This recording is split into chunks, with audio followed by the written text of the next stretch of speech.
आणि पुन्हा काय होणार आहे, एक 16 ते 26 जुलै तर समजा 13 जुलै पासून 26 जुलै पर्यंत काय होणार, बंगालच्या खाली कमी दाबाचे पट्टा तयार होणार आहे.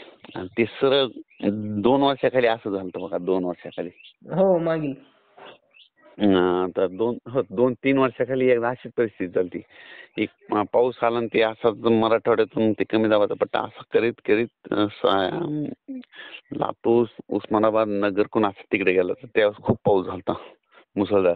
तर तशी परिस्थिती आहे 13 ते 26 मध्ये.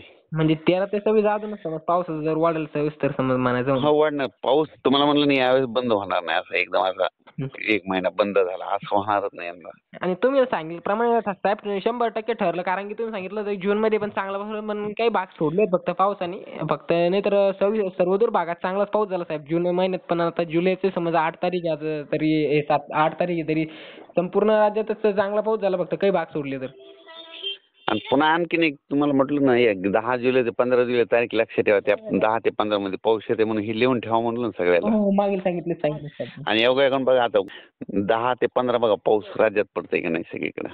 हे ठरलेलंच आहे, म्हणजे 10 जुलै ते 15 जुलै पाऊस येते. चांगला पाऊस पडणार. आता हे जुलैमध्ये, यावर्षी जुलैमध्ये जास्त पाऊस पडणार आहे. जुलैमध्ये आणि पुढे सप्टेंबर. मी मागच्या मेसेजमध्ये सांगितलं ना, जुलैमध्ये यंदा जास्त पाऊस पडणार. हो मागील सांगितलं तुम्ही पण. तेच म्हणलं साहेबांकडून आता मागील 4-5 दिवस झाले, म्हणलं तुमच्याकडे अंदाज आपल्या ऑडियन्सला देण्याकरता. ओके, धन्यवाद साहेब.